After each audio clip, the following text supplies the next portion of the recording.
Guys good morning, welcome to my blog. तो आज है शुक्रवार। अभी फ़िलहाल मेरा सारा काम हो चुका है। अब हम शाम को करेंगे 4 बजे वैभव लक्ष्मी की माता की पूजा। तो चलिए आज मैं आपको फ्राइडे का अपना रूटीन दिखाती हूँ। Let's start. तो हमें वैभव लक्ष्मी माता के व्रत में गुलाब के फूल ज़रूर चाहिए होते हैं, क्योंकि माता की लाल फूलों से ही पूजा होती है। तो आइए अब चौकी लगाना देख लेते हैं। सबसे पहले तो आप एक ऊंचा सा पाटा लेंगे और आप बार बार इसको इस्तेमाल कर सकते हैं। उसमें कोई भी लाल रंग का कपड़ा बिछाना है। आपको ऐसे चावल की एक ढेरी बनानी है। इस पे आपको एक लोटा रखना है। चावल थोड़े से हमने लक्ष्मी जी की मूर्ति के नीचे भी रखने और गणेश जी के नीचे, क्योंकि हम भगवान की किसी भी प्रतिमा को बिना आसन के नहीं बिठाते। तो देखिए इस तरह से मैंने ये लोटा भी रख लिया इन चावल के ढेरों पे। और उसके ऊपर एक कटोरी है। कटोरी में आपको कोई भी थोड़े से पैसे, 5 का सिक्का, 2 का या 11 रुपये और एक सोने की चीज़ आपको ये ज़रूर रखनी है। उसके बाद आपको लाल फूल माता को अर्पित करने हैं। तो मैंने थोड़े से फूल इस कटोरी में भी डाल दिए हैं। माता पे भी चढ़ा दिए और गणेश जी पे भी चढ़ा दिए हैं।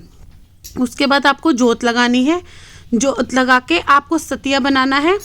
लोटे पे माता को तिलक करना है, गणेश जी को तिलक करना है, अपने खुद तिलक लगाना है। तो देखिए इस तरीके से मैंने, तो हमें यहाँ पर इस चौकी पे 2 लोटे चाहिए होंगे, क्योंकि जो ये लोटा हम आज के दिन रखते हैं ये तो हमें अगले दिन यानी कि शनिवार को उठा के इसका जल तो तुलसी माता में देना है और इसके नीचे जो चावल हैं वो पक्षियों को डालने हैं। तो हम एक लोटा और रखते हैं, जिससे मैं अभी फ़िलहाल पूजा करके जो सूर्य भगवान को अर्पित करूँगी। जैसे मैंने ये लोटा रखा है तो हमें इस पर भी सतिया बनाना है। तो इस तरीके से पानी के 2 लोटे लिए जाते हैं। उसके बाद हमें जोत जला के और हमें कथा शुरू करनी है।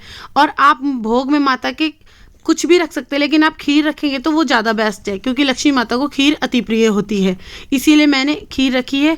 और सच में माता का प्रिय भोग है और माँ इससे बहुत प्रसन्न रहती है। तो आपकी मनोकामना जल्दी से जल्दी पूरी करती है। मेरी तो हुई है, तो मैं आप लोगों को इसीलिए बता रही हूँ।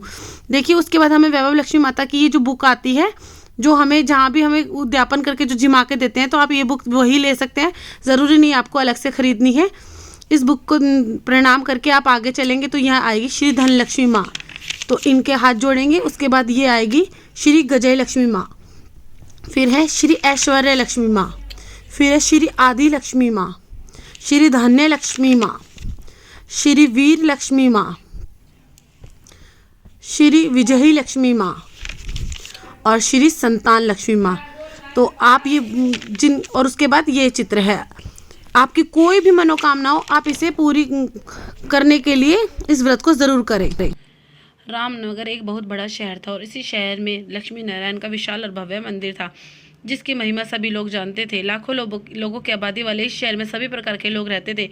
कुछ लोग अच्छे कर्म में विश्वास करते थे, धर्म कर्म कर एक दूसरे के दुख सुख में काम आते थे। वहीं कुछ लोग अधर्मी प्रवृत्ति के थे। संस्कारों की तो उन लोगों में बात ही नहीं थी। परंतु किसी ने ठीक ही कहा है, फूलों के साथ कांटे भी होते हैं। रामनगर में ही सरस्वती अपने पति नारायण और पुत्री कृष्णा के साथ रहती थी। परिश्रम करके नारायण को जो धन मिलता था वह उसी से उसकी गृहस्थी सुखपूर्वक चल रही थी और उसी में वे संतुष्ट भी थे। उसकी छोटी सी बेटी कृष्णा भी बहुत समझदार थी। माँ बाप के धर्म कर्म के आचरण में उनका साथ देती थी। सरस्वती नियम पूर्वक माँ लक्ष्मी के मंदिर में जाकर उनकी पूजा अर्चना करती थी। भजन कीर्तन में भी जाती थी। कुछ लोग तो उसकी आदर्श गृहस्थी की सराहना करते थे और वहीं कुछ लोगों को उनकी खुशहाली फूटी आंख ना सुहाती थी। सरस्वती कभी किसी की बातों में कोई दखल नहीं देती थी। आसपास की औरतें सरस्वती से बहुत चिढ़ती थी, लेकिन वह उनकी परवाह नहीं करती थी और धर्म कर्म में लगी रहती थी। लेकिन समय की गति बहुत तीव्र है। विधाता ने जिसके भाग्य में जो लिख रखा उसे कोई बदल नहीं सकता। भाग्य के बल पर ही जीवन चलता है। राजा व रंक भी मनुष्य भाग्य से ही बनता है।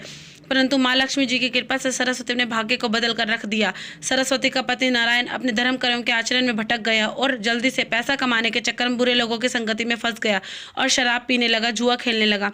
उसके घर में गरीबी का निवास हो गया। सरस्वती और उसकी बेटी कृष्णा दुखी रहने लगी। सरस्वती एक संस्कारी और पतिव्रता स्त्री थी। उसने कभी किसी के आगे हाथ नहीं फैलाया था। अपने पति नारायण द्वारा दिए जाने वाले दुखों के सहन करती और अपनी पुत्री से भी कुछ ना कहती।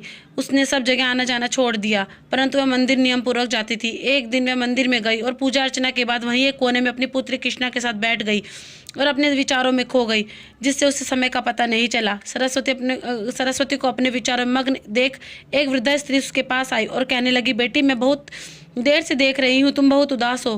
क्या बात है, क्या हो गया? माँ लक्ष्मी सबके कष्टों को दूर करती है। उस वृद्धा को देखते ही सरस्वती के चेहरे पर अनोखी चमक आ गई और उसे लगा कि जैसे चारों तरफ अनोखी आभा शांति छा गई हो। वृद्धा के सहानुभूति भरे शब्दों को सुनकर जो दुख उसके अंदर भरा था वह आंसू बनकर निकल पड़ा और बिलक बिलक कर रोने लगी। वृद्धा ने प्यार भरा हाथ उसके सिर पर फेर कर पूछा, बेटी तेरे अंदर कौन सा दुख है जो तू इस तरह से रो रही है? सरस्वती रोते हुए बोली, माँ जी मेरा और मेरी बच्ची का जीवन बर्बाद हो गया है। ऐसे जीवन से तो मरना बेहतर है। मेरा पति बुरी संगति में पड़कर जुआ खेलने लगा, मांस मदिरा का सेवन करने लगा है, जिससे पूरे घर का नाश हो गया। वृद्धा बोली, बेटी दुख और सुख तो धूप छाव के समान है। सुख के पीछे ही दुख आता है और दुख के साथ बाद दुख सुख आता है।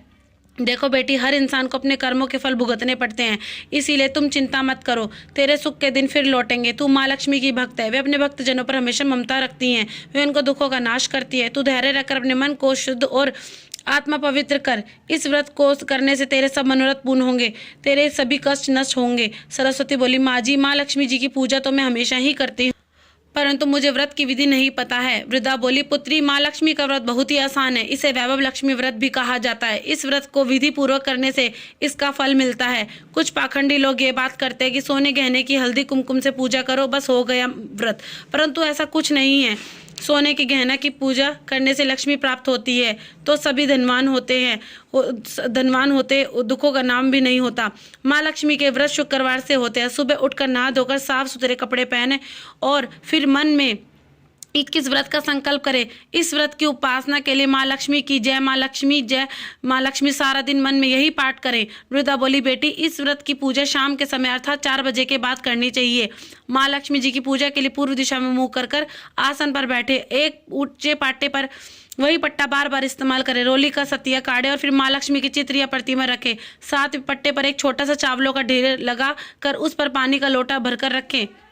किसी भी बर्तन में सोने चांदी या नगद रुपया रखें और लाल फूलों से माँ की पूजा करें। श्री यंत्र भी रखें जो माँ लक्ष्मी को सबसे अधिक प्रिय है। तांबे और सिद्धि श्री यंत्र से पूजा करने पर जल्दी व्रत फल प्राप्त होते हैं। फिर दीपक जलाकर वंदना करें। महालक्ष्मी नमस्तुमय सुरेश्वरी हरिप्रिय नमस्तुमय दायिनीये। इस वंदना के पश्चात माँ लक्ष्मी के 8 स्वरूपों को प्रणाम करें और श्री यंत्र की पूजा करें।